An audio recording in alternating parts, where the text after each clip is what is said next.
Hey guys, and welcome to another episode of Drag Illustrated's The Racing Business with me, Jason Dukes. So happy to have you here for another week. Again, want to thank the people who help us, get here. Drag Illustrated, of course, like, subscribe, obviously, to all of the podcasts and everything that Drag Illustrated has going online. Also, subscribe to the magazine. Also, Racers Club, you got to look good while you're out at the track and doing all this stuff. So go to racers.club to get all your really cool Racers Club stuff. And then, of course, for me, there we go. Things are the opposite. But here, Captain's Chair Coaching, look me up at Captain's Chair or any of my internet. And of course, my weekly PSA, guys: physical, mammogram, colonoscopy, endoscopy, high blood pressure test, diabetes test, PSA test, and sleep test. Stay alive, right? Stay alive. Do your part in that. All right. So this week, just like all the weeks, have a super awesome guest for you. A couple of episodes ago, we had Joe C. Maynard of JCM Racing, JCM Nitro, and a bunch of other stuff. This week, we have the father, the patriarch, Mr. Joe Maynard, who is really the person who started this whole thing. So we're going to hear about his career, how he got to the place where he is, and what he's expecting to do from here, and also just hear all the education and guidance that he has and advice. So, clean those ears out, get a notebook, and let's bring on our guest, Mr. Joe Maynard. How you doing, sir? I'm doing all right. How are you? I'm doing great. Having a good day. Living in paradise. Yep, that's my place.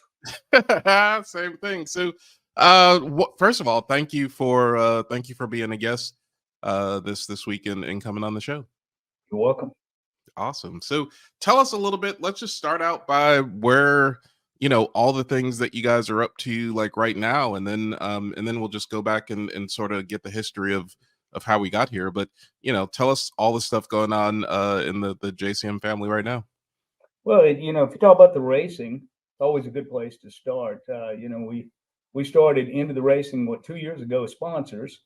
And my now deceased wife, Kathy, the C in the JCM, she finally went to a real race and she loved it. She saw Tony Schumacher and she told me 15 or 16 years ago that I want a race team and it has to be him, the driver. So it took a while because it takes a little money. You got to earn some money. So anyway, fast forward 13 years or so, we started sponsoring Leah Pruitt with Don Schumacher. And when Leah went and started her team with Tony, Don approached me and said, if you can sponsor at this level, we'll bring Tony back. Well, that was the genesis of where we went to. 6 months later, I went to Don and asked him, could I buy the team? Because I felt like it was, I felt like he was ready to kind of retire or at least back out more. And he said yes, and we negotiated a deal. And next thing you know, we own a race team with Tony Schumacher and won our first race we ever go to. So that was a good start. And so, keep fast forwarding, finish that year. We did some things last year with Justin Ashley, Tim Wilkerson, of course, Tony. And then Skag and I amicably agreed to break apart. They wanted to own a team. I didn't want to be owned. Comes down to that. And then now this year, obviously running with Tony full-time, Leatherwood Distillery car. And we're bringing Ida Zetterstrom. She'll come out in August and start running. And that car will run the rest of the year. Next year, my plan is 2 top fuel dragsters going at it for championships. So that's kind of where we're at. I did buy this year from Don Schumacher's family the hospitality. We renamed it the Champions Club. So we provide, 15, 16,000 meals up there, plus host several hundred every weekend for our own team, mine and Ron Cap's team. So that's pretty much where we're at today.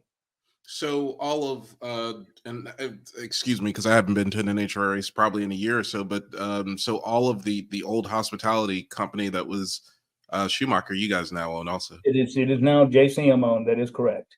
Gotcha. So we have, we partner with Ron Cap, still the Napa. Ron's in there with us, and then we support many other teams out there with their food and trying to work and earn a little bit more and getting ready to start some private things that we're going to host on Thursday nights at tracks where there might be some bourbon tasting. Just saying. Okay. All of a sudden, I'm going to be at the next race. There might be some Leatherwood bourbon being tasted, and we'll offer some pretty nice meals and do some things like that to get more focus on the race team and racing in general. Because really, I'm kind of driven more by what we can accomplish in the sport, not as a team, but how we can grow the NHRA and keep it alive. I mean, that's really my focus. It's not necessarily, I've said ever since I got into this, I don't think I'll ever make money. If I can break even, I'm a happy guy. And that's where we're at because that helps grow the sport. I think the bottom line, too, is getting the younger drivers to follow the strength that's out there now so that we have a sport 25 or 30 years with, people that can really drive race cars. Yeah, for sure. So tell us a little bit about the I guess. Well, you know what? We'll talk about that when we do the whole how you got here. But let's start out there. Who is Joe Maynard? Like take us He's, back to he's the beginning. he was a kid that grew up in Nashville, Tennessee. Lower middle class family that got to be middle class, that went in the Army after a really successful high school career. Then I lasted 5 weeks in college. It and I were not cut out for each other. So I went into the Army and was a nuclear power guy, which says I'm not real dumb, and spent, a lifetime, a career in the Army, retired 30 years ago this month. Oh, Went, congratulations and thank you for your service. You're very welcome. Went to California, started working as a field engineer, started a division 2 years later for that company, which became its largest division and most profitable.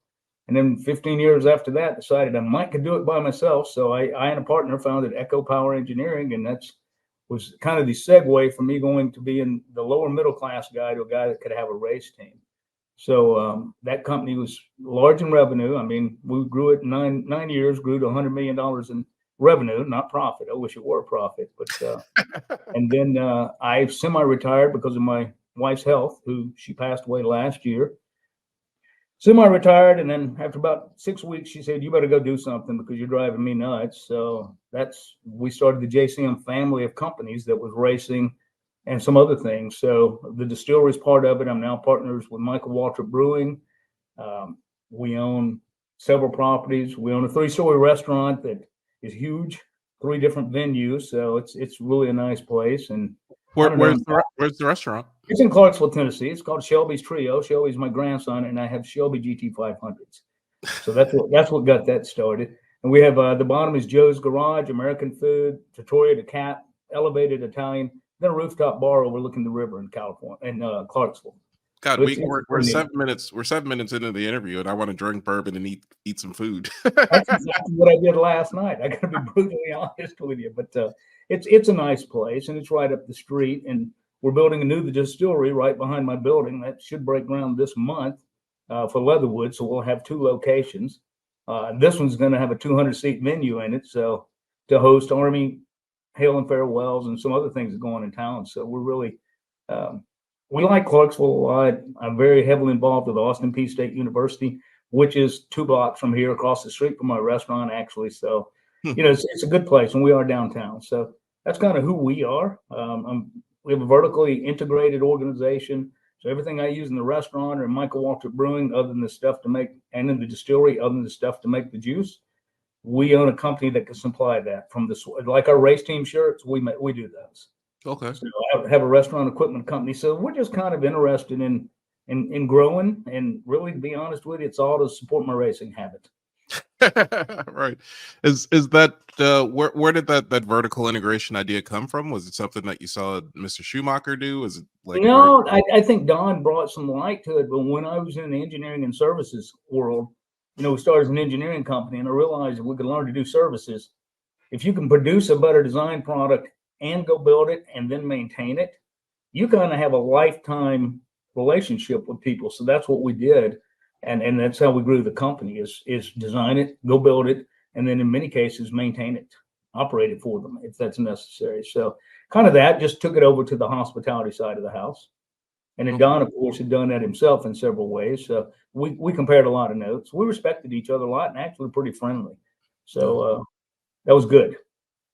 How about the Michael Waltrip deal? How did that? I've read a bunch about it, so I'm assuming that I read about it towards the end of all of its. Yeah, but how did that come up? I don't know. We met some people last year at a drag race, of course. The CEO of Michael Waltrip Brewing. We had a conversation, and then at Charlotte last fall, Michael came. We talked for a brief minute, hit it off, and So at some point, they were looking for capital investment. And the way most deals happen is somebody needs a little bit more capital to grow. So my deal was let me buy in and I'll provide some capital for a piece of the equity. And that's how it works. So we really got some good things going. And, we want to build tap rooms.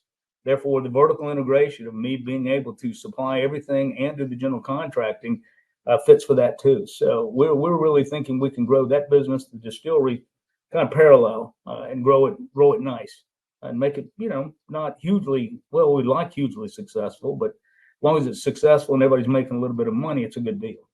Yeah, gotcha. That sounds awesome. And Jason Dukes for tester of the bourbon.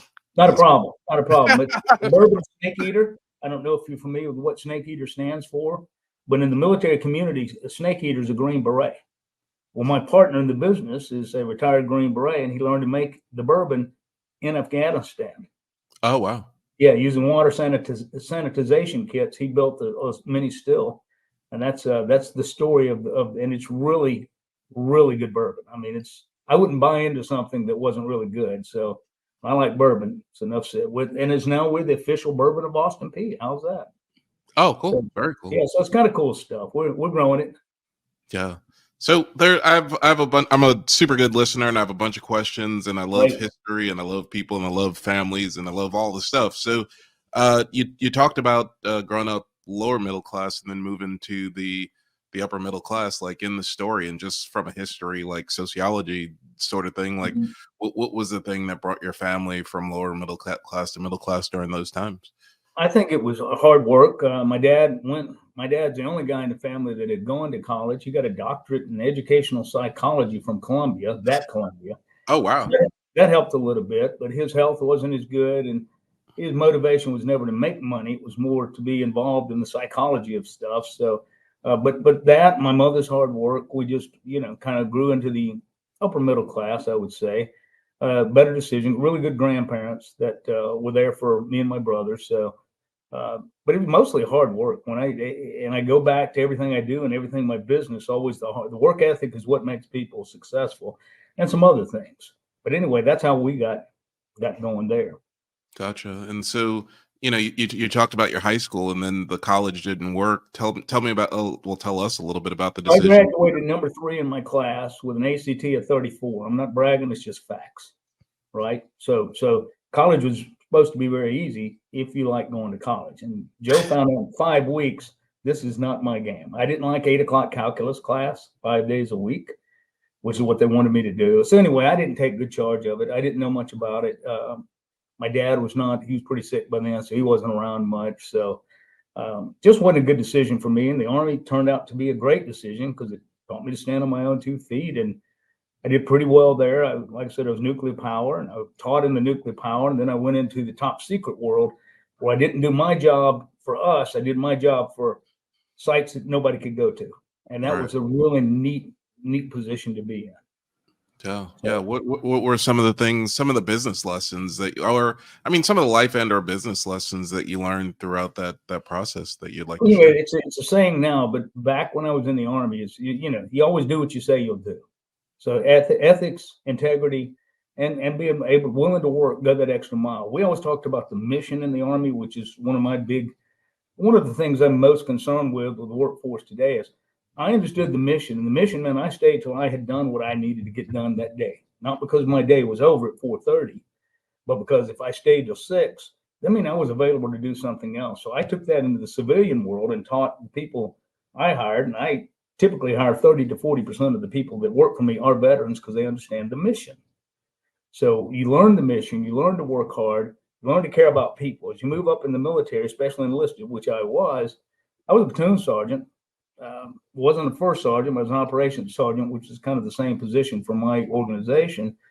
And my biggest job was taking care of troops the last 5 or 6 years of my career. So you learn to care about people. You learn to help them get through the problems, and you learn when you got bad people and you need to get them out of there. So those are all the things that help me in the civilian world are those types of lessons and passion. And that's the other thing I always talk about is passion. Yeah, sorry, I'm sitting up here trying to keep eye contact and write some notes like I'm in college here. I got it. So I did go back and get a degree, just so you know, when I retired from the Army. I did go back and get a business degree uh, at the request of my customers, which is kind of strange because I wound up, I was managing about $50 million a year in budgets for various semiconductor companies. And so we don't need any more electrical skills or power skills. We need you to manage our money. So that was good. And that really helped me as I moved into my own businesses, is learning contract law and all those kind of things.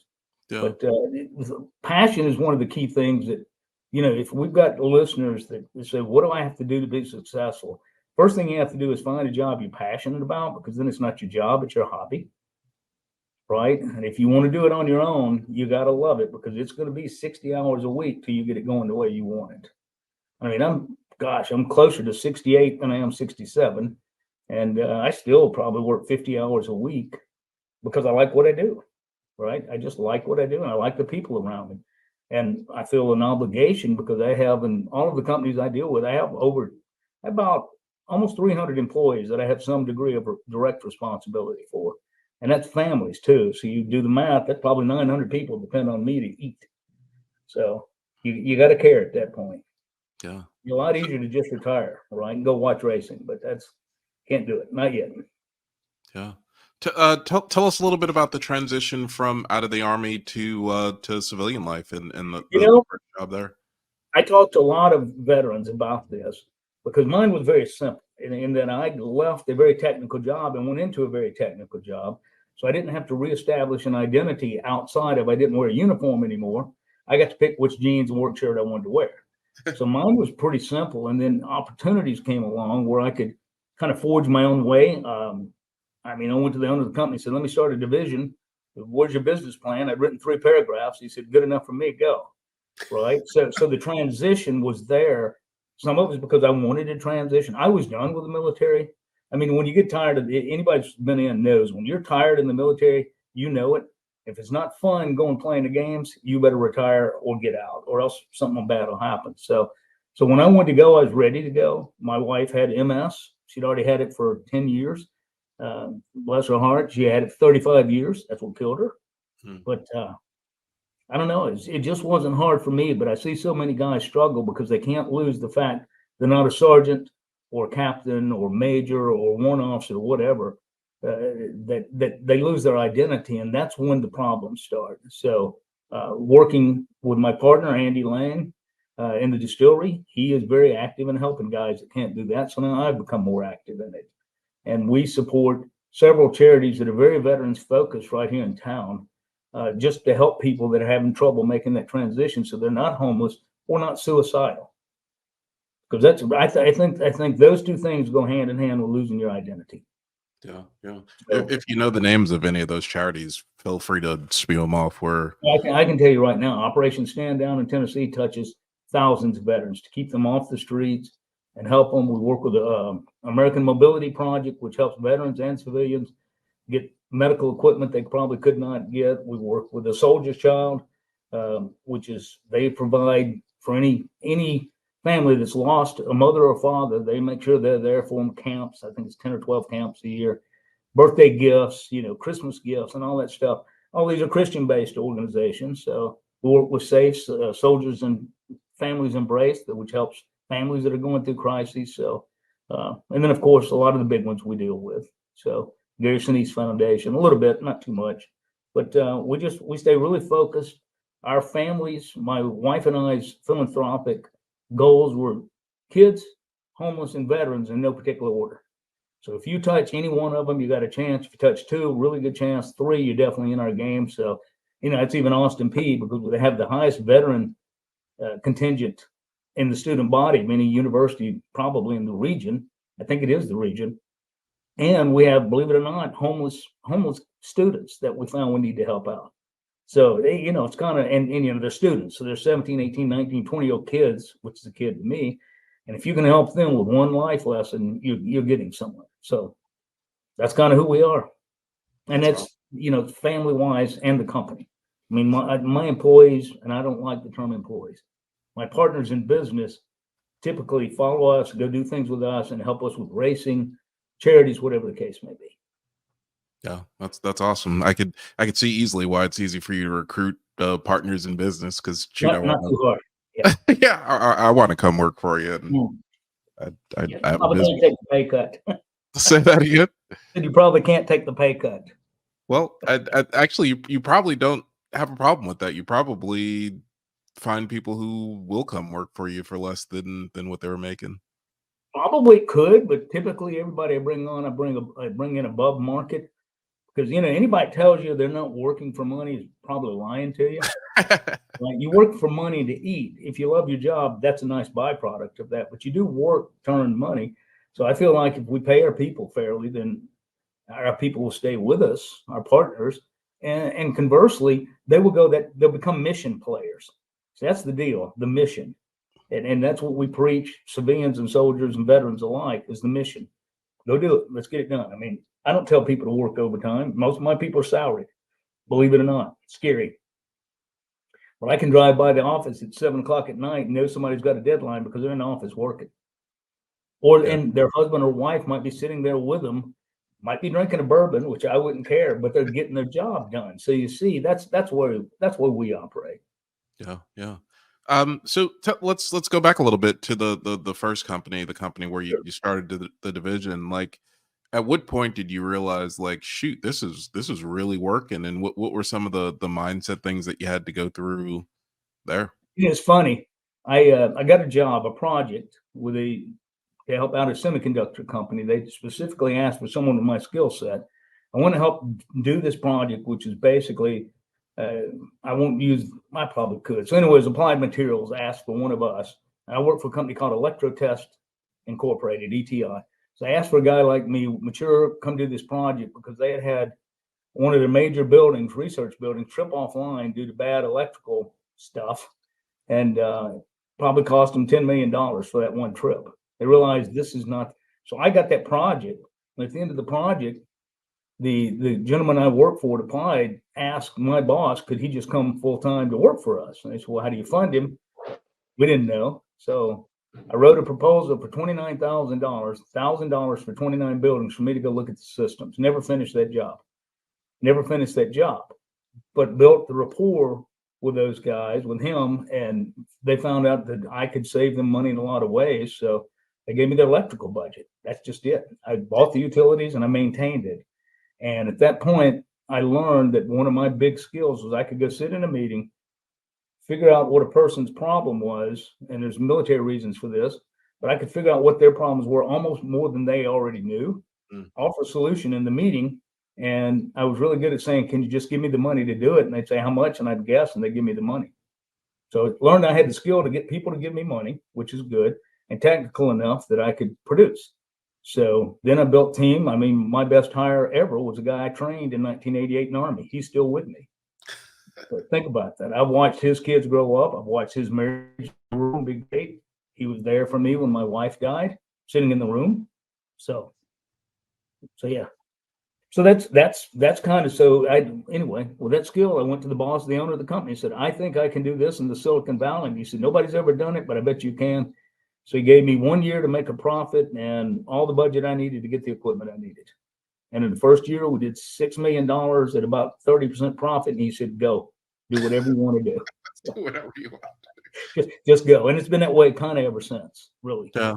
So then take us through the next transition of leaving there and starting your own. I would have never left there. It's kind of it's just convoluted. My kid brother died. Everybody on my dad's side of the family died from heart problems before 54. Fortunately, I'm not that guy, but he died. So we had to move back to Nashville to take care of family. And I went to the bosses and the VPs and said, hey, I got to do this. And they said, we know. And I said, well, what do you want me to do? We don't have an office in Nashville. They said, well, why don't you just stay managing Northern California and Nevada from Nashville? Come out here 3 times a month. So I did that for 3 years and then started one here in Nashville, which did well. And in that process, ETI was bought by Emerson. So eventually, a bigger company wants to rebrand the smaller companies. So they rebranded, and I don't know, the fit was, when I was there, it was operationally driven company, and it became a sales driven company, which I'm an operations guy that happens to be able to sell. So I got to the point some rules changed. I didn't agree with the rules. I had enough money to go a year without pay, and my huge military retirement, not huge, but benefits. So decided I was ready to go out on my own. And the guy that worked for me said, I want to go with you. He's a professional engineer. So we went in partners. I was 51, him 49. And we we left on a Friday, and on Monday I had $56,000 in orders Wait, come what? in. Well, slow down. So, okay. Yeah, I left. So we left on a Friday. Saturday, I wrote two proposals on my letterhead that we created, and Monday got POs for $56,000, and that's how we started our company. So we never first, I don't know, 8 or 9 months. I think we did about a mill five for two and a half of us. We'd hired a guy, and after that, all heck broke loose. I mean, just literally all heck broke loose. So it was a good deal because I needed to get out in the way. I didn't like having boxes around me or borders. Right. That was the other thing. So you can only work in this area. And then when I was with ETI, I could go anywhere and do anything for semiconductor companies. And I just didn't like that. So I wanted to be on my own. And then my partner, we were great partners. He bought out most of my shares. He's still running the company. I still get paid. That's always good. And we talk with friends. So I don't know. That's how I left the big corporate and started my own. I guess it's a fairly large corporation. Like I said, it does about 100 million in revenue a year. So that's middle sized to be official, but it's not bad. It's not Yep. bad. Big for me. Yeah, well, it's for me to be honest, for a kid that didn't grow up with much, that's for sure. Right. Um, Again, my condolences for Miss Maynard, and I talked about it with JC when we had Yeah. him on the show. Uh, However much you want to talk about Kathy sickness, dealing with Well, that as an entrepreneur. I don't mind talking about it at all. The people that have a terminally ill spouse or significant other, what the general public doesn't know is how much work it is to not just be good to them, but to take care of them. I was primary caregiver, which that ain't easy. I'm just going to tell you, it's not. And you watch somebody who, when you marry them, she was an all Army softball player, athletic, right? To the point she's in a wheelchair 15 years later. That's hard for her, for me, for everybody. So the deal is when people go through that, they have to realize, one, they're not alone. You have friends, but you might have to ask them to be your friend. Most people try to go it alone. Statistically, I think with MS in particular, that the healthy spouse leaves within 3 years. So she was diagnosed in 80, I guess it was 88. I think it was 1988. And, we just sat and cried at Walter Reed. And she said, "You'll leave." I said, "I'll make you a deal. You don't quit, I won't leave." I didn't. She didn't. So 35 years later, she passed. So that's the deal. You're not alone, right? And you have friends, but you have to ask for them sometimes. You really do. Yeah. No, And you'll find out who's not your friend too, with the ones that'll say, "Oh, there's no chance I'll help you. I just wanted to say I wish you had better luck." Well, okay, you're not my friend. And then you become better friends with people too. So we have many friends now that are in wheelchairs, and it's easier for me to understand their needs, so I can step in and help or offer a wheel. I just gave away yesterday $100,000 in electric wheelchairs Mhm. that will go to people that would never have one. So there's the good part of it. It's got to help. Now there's 3 other families or 4 that are gonna have a lot better life. That's awesome. Thank you for doing that. I had a terminally ill. Well, I guess my background had a terminally ill grandmother and terminally ill father, and definitely learned those lessons with my father of like, you can't do it all. You got to ask. Got to ask for You help. got to. You got to. Yeah. So anyway, or you'll die. You yourself will die. Right. Yeah. So Yeah. fast forward, I'm 10, 11 months after almost. Things are better. The crushing grief is gone. I have a lady friend, so that's a good thing. Yeah. Companionship is very good. Somebody care for you. So, moving along smartly. Yeah. Yeah. Yeah. Well, so we got all the way through the story. Is there any other just general advice that you want? Actually, and first of all, thank you for sharing everything You're that you welcome. shared. Any other general advice that you have for the listeners or stories?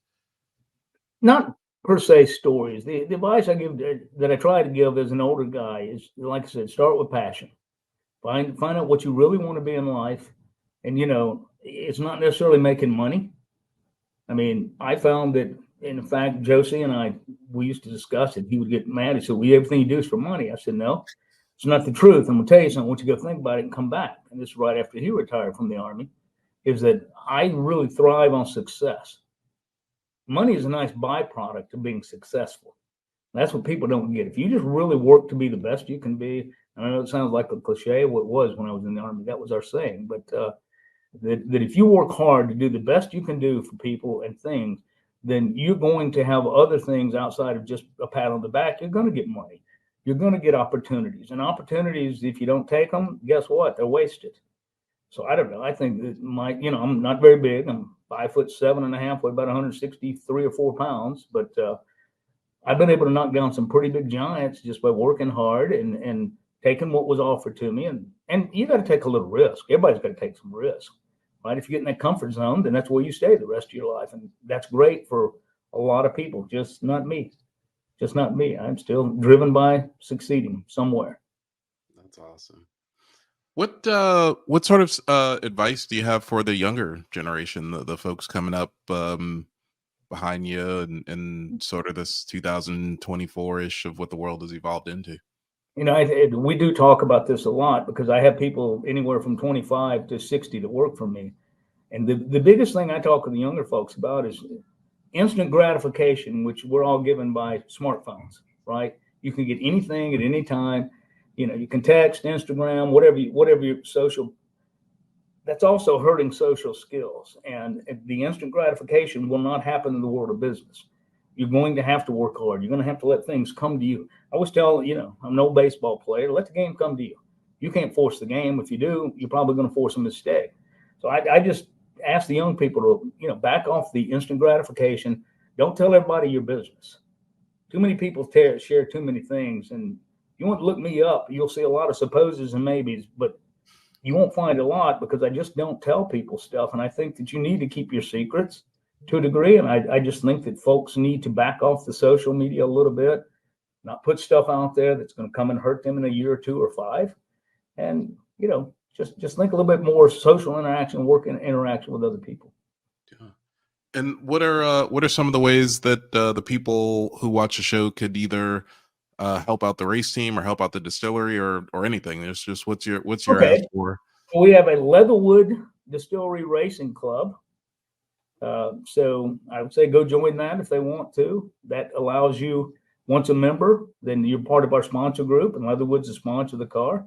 So that allows you get some swag for joining, and it also gives you the right, newsletters and stuff, but it gives you the right, if we're in your town or your area, then you can purchase hospitality as a part of our sponsor group. It's kind of like crowdfunding the car in a way, but it's and you can also get discounted bourbon and some other good things, and it's pretty neat deal. We just kicked it off, so I think that you get a hat, a shirt, a koozie, and a coin. And if you do a bigger membership, and I should know more of this, then the coin will be signed by Tony Schumacher or Ida after a 300 plus mile an hour run. So it'll be a certified, authentic 300 plus mile an hour coin from be Tony at first, then Ida when she comes out.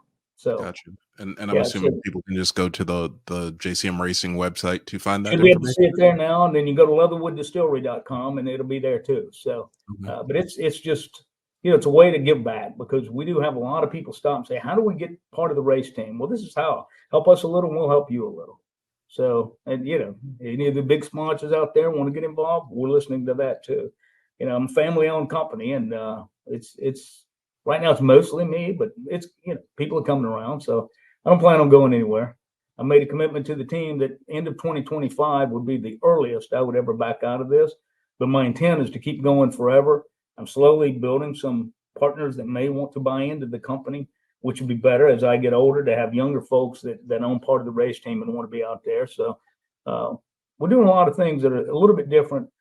And one thing I always say, and you probably heard it, is I'm not a racer that wanted to be a businessman. I'm a business guy that happens to love racing. And I think, so I look at it from a business and how do we sustain perspective more so than I just love going to the races. Don't get me wrong, I love the races. I go to all of them. And I'm there on every run. I mean, I don't leave early because it's time to leave or I got something to do. I mean, I'm there till my teams are out. So, and maybe even longer, depends on who's still running. So, one of those days. But I think that's the biggest way people can help us and share the word. Buy the bourbon, buy Michael Walter beer. I mean, we're bringing it to stores near you soon. We've just picked up 8 distributors with the distillery. I think we picked up maybe 4 or 5 with the beer just in the last few weeks. So we're getting it out there. So that's just buy our products and come watch racing. We like that. Buy some swag, those kind of things. We don't make much money on that, but it's cool. And it's cool to have people that are wearing Leatherwood. I got to tell you a story. So in the rain delay of Pomona on Saturday this year, we were sitting there and Andy was looking at the online, because we see huge spikes on race weekends, right? Everybody's buying stuff. So we're sitting there raining, and it was somebody in Pomona. I think they probably were at the track. Went in, we had 20 items in the online store. They bought 1 of each. We just know they were in Pomona. So it does do that, and that helps us, right? I mean, that's more money we can invest back in the car. So it's good stuff. Yeah. I don't know if we talked a lot about this, so let's talk about the starting of the distillery, the spirits business, and just how did you build the team around that, or did you found? So Andy had started I think he started in 2017 or 18 when he retired. It's going to be a cottage business, kind of a hobby business. Well, you get into something and you realize it's not as he says, realize to make any money, you got to really work hard. And even with 1 guy or 2, it's really hard to make money. He's making wages is what it was. So I happened to meet him by chance. Actually, I was looking at buying into a craft brew company, and they knew each other. So we went to the distillery to have a discussion and got talking to Andy. And I asked him, what is my favorite term is, what do you want to be when you grow up?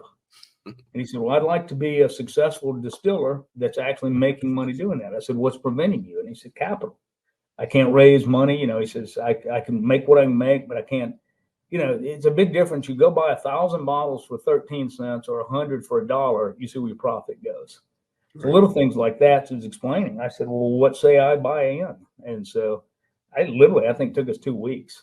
We figured out what we thought the company was worth. I came in and we partnered up. I mean, literally partnered up and injected some money. And I think his biggest sales ever been a little over 1,000 cases. And first 6 months we've been in business together, I think we just hit 7,000 cases in sales. And we're working a deal now that potentially is an initial 10,000 case. So that's how that, I just liked his bourbon, to be brutally honest with you. I'd tried it. So, wow, you got great bourbon. And it was another veteran that my path had gone one way, his another, but coming together, it's 2 guys that see the mission and want to go do what we do. In fact, I'm going over there in a little while. There's a photo and video shoot, and I'll go there and have a couple of bourbons and make fun of people. with the dedicated driver. I will have a driver. I don't drive drunk. No, for sure. It sounds like a good afternoon. I like that. Actually, well, can you also tell us in the community here, how do we support the bourbon company on the distribution side? Like, do we go tell our local? We'll tell your liquor stores you want it. If enough people go in and say, I want Leatherwood bourbon, Snake Eater bourbon, Checkpoint rye, elderberry. We have an elderberry rum that's delicious with vodka in it, just letting you know. Or we've fried it over ice cream. That goes really nice too. A little, vanilla bean with elderberry rum on it. That's pretty sweet. But my sugar, my sugar is spiking, but I'm in. What I'm just telling you. But we found that happened to us in Florida after the Bradenton race. Enough people came by, looked at our car, talked with Andy, talked with me, that they started clamoring. I mean, Thursday night, why aren't you selling this? So we had a distributor come to see us. Nice. And now we're in that area of Florida. That distributor brought us in. So that's the key is we just need to get the word out. The more people ask for it, the better our sales will be. We'll get more distribution. We're working hard on getting into California. We're into the Dallas area now. Looks like we're into Chicago. Andy's from Chicago. That's going to be big. We just picked up Phoenix. So, there's some things like that. Now we're working with 2 grocery store chains. So we're starting, and of course, we're in Tennessee, part of Kentucky. We just picked up Virginia and North Carolina. So we're expanding pretty rapidly in our distribution. And we're in Central Florida. So, so the Ocala, Tampa, all the way across Daytona Beach, I think we're serviced there. So and we're trying to mirror that with the distribution of the beer because most distributors do spirits and beer. So we're trying to get it all as a package and go out. And we think that's we're seeing great success with that. small scale, because when you start really small scale, you know, any great success is only that much. But we think it's going to grow almost logarithmically in the next year and a half, and that'll make it a real deal. That's awesome. Well, thank you for sharing the story. Thank you for sharing the advice. Hopefully, we can support you and help you support the industry. Actually, I'm sorry, this is like I keep thinking of more stuff to ask, but Sure. on not charities, but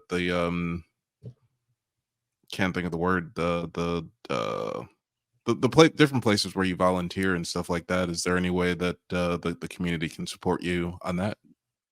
The biggest thing you can do with a charity, I always suggest two things. One, check them out. Is give them money, but check them out. If charity's not giving 85% or 85 cents on every dollar to their mission or to their goal, whether it's supporting people or services, then you're helping people get rich. So don't do that. I'm not going to tell you some that you would be surprised don't meet that criteria.